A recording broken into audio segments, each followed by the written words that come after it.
Ça fait trop longtemps les gars, j'étais en manque de vous en fait. Aujourd'hui on se trouve pour une vidéo vraiment genre comme avant. Je vais vous parler de mes indispensables du moment. Tu vois les trucs, j'en ai besoin. J'ai envie de partager ça avec vous parce que je me dis en vrai, vous me dites ce que vous aimez en ce moment. Je vous dis ce que j'aime en ce moment, comme ça c'est donnant. Ça se trouve ça va vous inspirer pour des trucs. Et comme je suis une personne organisée, j'ai trié en catégories. Ne remerciez pas, vous pouvez retrouver tout le chapitrage en bas de la vidéo. Donc c'est parti, parlons déjà cinéma. Parce que du coup il y a 2 semaines, je suis allée au cinéma avec ma mère. C'était vraiment pas prévu tu vois, il pleuvait et tout. On s'est dit vas-y viens on va au cinéma. Et on allait voir Une vie, dont on n'a pas tant entendu parler que ça, parce qu'en même temps il est sorti en même temps que Dune, donc autant te dire que vraiment Une vie à côté c'est vraiment passé à la trappe. Et ce film est vraiment, je pense que ça va devenir un de mes basiques. Ça relate l'histoire vraie de Nicolas Winton. En gros c'est un mec, pendant la montée en pouvoir des nazis, a aidé des réfugiés juifs à être déportés à Londres, enfin que des enfants en fait, pour leur éviter les camps de concentration. Il a sauvé plus de 600 enfants, ce qui est un truc de zinzin. Déjà les décors sont trop bien faits, les acteurs jouent trop bien. Bon alors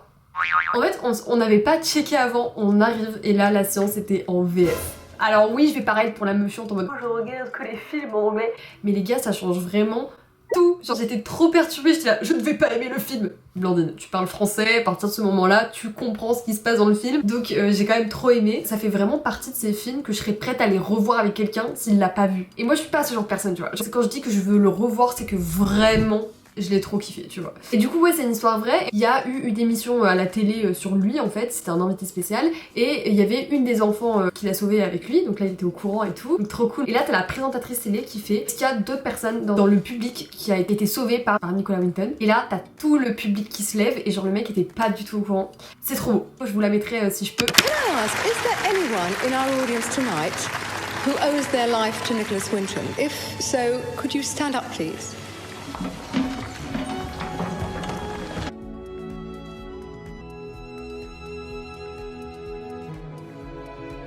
Et en fait, ça a vraiment résonné en moi. Bon, vous le savez, en ce moment je traverse un peu cette crise de qui je suis, qu'est-ce que j'ai envie de faire dans ma vie. En fait, j'étais là, ouah, c'est fou, ce mec a sauvé plein de vies. Et c'est juste trop bien et c'est... Enfin, j'arrive pas à m'exprimer, vous avez compris. J'ai acheté des livres de témoignages de déportés juifs dans les camps de concentration. Je me suis vraiment vouée une passion pour la guerre. Fun! Est-ce qu'on a envie d'être potes avec moi du coup? Cette période de l'histoire, je la trouve super intéressante. Enfin, déjà l'histoire, en fait, je trouve ça hyper intéressant. J'aurais peut-être dû écouter en cours. Tu sais que vraiment, est-ce que vous aussi, des fois je regrette de pas avoir écouté au lycée ou au collège parce que je me dis, en vrai, fondamentalement c'est intéressant, juste bah vas-y, tu sais, t'as la flemme et puis des profs et... Bref, bon, je suis en train de lire celui-là. C'est sur Simone Veil et ses sœurs déjà. Simone Veil les gars, mais quelle femme! Pareil, c'est le genre d'histoire où t'es là, mais la meuf elle a vécu l'enfer et elle avait un but dans la vie et je trouve ça dingo. Donc ça parle d'amour un peu, enfin, fraternelle du coup. Ce qui est très cool c'est qu'il y a des images, franchement je vous le conseille. Et donc j'ai lu 2 autres livres. On arrive dans la nuit de Marceline Loridan-Yvan qui d'ailleurs est une copine de Simone. Il est bien mais c'est en fait la retranscription d'un témoignage à l'oral à l'écrit. Du coup je pense que j'ai préféré lui. Alors bien évidemment l'un n'a pas plus de valeur que l'autre parce que bah, chacun a sa vision de ce qu'ils ont vécu tu vois. Lui vraiment j'ai trouvé le témoignage encore plus poignant de l'horreur qui pouvait se passer. Surtout que elle avait 11 ans et elle a été déportée toute seule, genre il y avait pas sa famille avec elle et tout. C'est vraiment une période qui me passionne beaucoup en ce moment. Et je pense aussi parce qu'il faut savoir que j'avais un arrière-grand-père qui a été capturé par les Allemands. Alors non pas parce qu'il était juif, mais je sais pas pourquoi en fait. Mais il a pas été tué dans le sens où je crois qu'il était ingénieur et il en a fait des écrits. Genre il a écrit pendant qu'il était là-bas ou après, je sais plus. Je sais que je les ai lus quand j'étais petite, mais je m'en souviens pas trop. Non, je pense que j'avais pas la maturité pour. Là maintenant je suis beaucoup plus mature. Stop Blandine, tu arrêtes. J'ai redemandé à quelqu'un de ma famille de m'envoyer les écrits. Peut-être que j'en ferai une vidéo parce que je pense que vous l'aurez compris, mais j'aime bien ce sujet. Voilà. En plus de ça, cet homme a vécu jusqu'à 104 ans. Est-ce que vous aussi, il y a une période de l'histoire qui vous fascine un peu? Je pense que aussi, tout ce qui est genre les rois, Louis XIV et tout, en vrai ça m'intrigue de ouf. Bon, comme de base on parlait un peu de cinéma, pour rester un peu dans tout ce qui est genre vidéo et tout, c'est cool aussi je trouve de partager des gens qu'on suit. On est quand même beaucoup connectés maintenant. Tu découvres des petits artistes, bah ça leur donne de la visibilité. Enfin après Blandine, tu es qui puisque tu fais partie de ces petits influenceurs. Mais t'inquiète, bientôt les 100K les gars. Bientôt les meet-up hein. J'ai une petite playlist sur YouTube, vidéo à voir, et du coup j'ai beaucoup aimé sa vidéo, ça s'appelle 15 km une leçon de Sam Richon, et donc en fait cette personne est partie à l'autre bout du monde en quête de créativité un peu. La vidéo elle est assez courte, moins de 10 minutes, des très beaux paysages, très beau cadrage, très beau montage, et voilà j'ai vraiment bien aimé cette vidéo. Ensuite j'ai découvert une artiste, non mais en fait vraiment fun fact, mais j'ai besoin d'exposer le fait que j'étais là avant.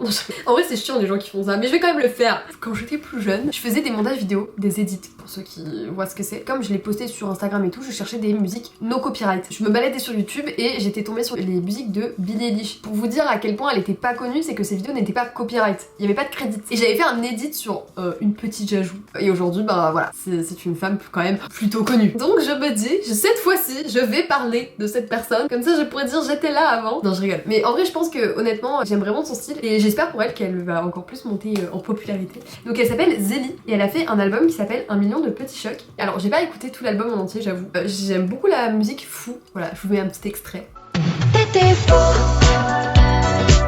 et t'en trouveras pas de comme moi. J'avançais, toi t'es resté fou.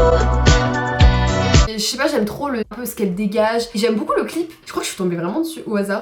Si, j'avais envie de faire un peu une catégorie nourriture. Alors vraiment pendant longtemps je me suis censurée dans le sens où t'es trouble du comportement alimentaire. J'étais là ouais mais si tu dis que t'aimes bien ça et tout, ça veut dire que t'es une grosse mangeuse et que t'aimes bien bouffer et...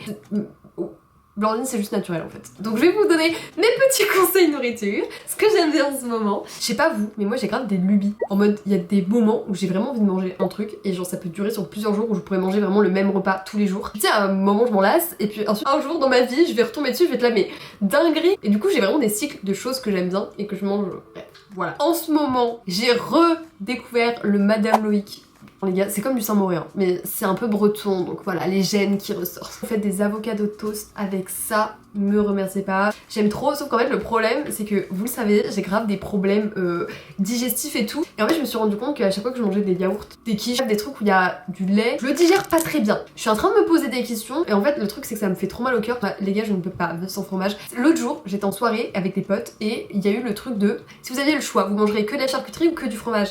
Tout le monde a dit charcuterie. Moi j'étais là mais les gars vous êtes complètement fous. Le fromage je mets ça partout. Tout ça pour dire que je suis en train d'essayer de faire un test pour voir si c'est vraiment les produits laitiers. Ah, disclaimer, je ne retomberai pas dans leurs restrictions et que je n'enlève pas ça dans mon alimentation parce que j'ai peur d'un certain truc mais juste pour mon bien-être intestinal. D'ailleurs en parlant de ça, j'ai fait du shiatsu. Je comptais pas du tout en parler mais bon écoutez. Pour les problèmes gastriques, constipation, j'ai tout essayé les gars. Quand je vous dis que j'ai tout essayé, c'est qu'à chaque fois que quelqu'un me dit t'as essayé ça, je suis là oui, dont le shiatsu, donc qui est de la médecine chinoise, donc on y croit, on n'y croit pas, tu vois. La médecine telle qu'on la connaît aujourd'hui, la médecine traditionnelle, bien sûr qu'elle est indispensable et qu'elle a fait des progrès de fou, c'est un fait. Mais la médecine chinoise, c'est vraiment ce truc de, si tu sais, le corps, l'esprit, enfin tu sais, en fait les deux sont liés et c'est important de... Le yin et le yang, enfin tout ça quoi. Vraiment, je suis tombée sur une personne super gentille, grave, ça m'a grave détendue. C'est vraiment des pressions sur le corps, des massages et tout. Et surtout, ça m'a permis de me déconnecter. Genre, mon cerveau n'arrête jamais. J'arrive pas à tout ce qui est méditation à juste arrêter de penser. Et là, pendant qu'elle me touchait le corps, mon cerveau s'est vraiment mis sur pause. Je sais pas si je peux dire que j'ai vraiment vu des énormes résultats. Je pense que tu sais, c'est à faire sur plusieurs séances. Mais sur le moment, en tout cas, ça m'avait vraiment beaucoup détendu. Et j'étais allée aux toilettes le jour même. Pour moi ça veut tout dire, ok. Autre chose, c'est drôle parce que j'en parlais avec quelqu'un hier. Genre, c'est quoi vos mélanges bizarres en nourriture? En fait j'aime trop les gâteaux gerblés. Alors oui ça fait très en mode oui, healthy girl, moi je prends pas des gâteaux industriels. J'aime trop le goût des gerblés. Ceux pommes noisettes, et en fait j'aimais trop les manger avec mon yaourt. Je pense qu'en vrai c'est un mélange assez basique. Mais vraiment aujourd'hui je ne passe pas une journée sans manger ces petits gâteaux. Je les aime, je les déguste. Et la dernière chose par laquelle je finirai, c'est si vous habitez à Lyon ou si vous comptez aller en vacances à Lyon, allez bruncher chez Le Déjeuneur. Genre une adresse qui font du brunch tous les jours de la semaine, donc ça c'est vraiment cool. Mais mon dieu, ils font un croque-monsieur maison truffé. Pourtant je suis pas une énorme fan de truffes, j'aime bien, mais vraiment à petite dose. Mais là, non mais les gars, voilà. Et ils font une brioche maison pralinée chocolat. C'est bon. Du coup c'est un endroit qui est assez prisé, donc c'est à dire que si vous voulez y aller le samedi ou le dimanche, il faut y aller dès l'ouverture et encore il y aura sûrement de la queue. Donc vaut mieux y aller genre un jour de semaine et encore on n'est même pas à l'abri. Mais bref, très bonne adresse, je recommande. Et attends, dernière chose, j'ai oublié de la prendre, j'arrive. Ça je me suis dit que j'allais en parler parce que vraiment c'est souvent qu'on me fait des compliments ou des remarques sur ça. C'est quoi mon highlighter? Je sais pas si on le voit en vrai là. Les gars sachez que ce n'est même pas un highlighter, c'est un fard à paupières de base. Cette palette de chez Too Faced. Bon, comme on peut le voir, je l'ai bien utilisé. Après, est-ce que vraiment on a envie d'acheter une palette juste pour un fard à paupières? Je pense que si vous vous maquillez, ça peut être cool parce qu'en vrai les couleurs elles sont sympas. Et ces deux fards là, ils se sont cassés. Je l'ai même pas fait tomber donc je trouve ça un peu limite. Voilà, n'hésitez pas à me dire vous, qu'est-ce que vous kiffez en ce moment, que ce soit en suivant les mêmes catégories que moi ou juste les trucs qui vous viennent en tête, tu vois. Donc dites-moi tout ça. Je vous fais des bisous et à plus. Vous voulez voir le setup sur lequel vous étiez? Vous étiez vraiment sur 2 tasses et ma petite boîte. Et ouais, c'est plus que c'était YouTube. Hein.